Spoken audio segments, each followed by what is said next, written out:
হযরত আয়েশা রাদিয়াল্লাহু তাআলা আনহা থেকে বর্ণিত হয়েছে, তিনি বলেন, নবী সাল্লাল্লাহু আলাইহি ওয়াসাল্লাম ঈশার নামাজের পর ফজর পর্যন্ত প্রায় ১১ রাকাত নামাজ আদায় করতেন।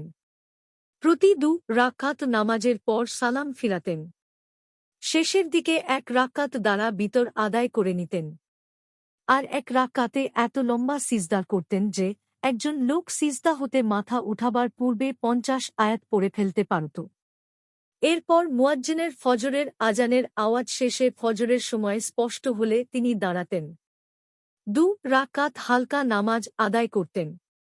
এরপর খুব স্বল্প সময়ের জন্যে ডান পাশে ফিরে শুয়ে যেতেন।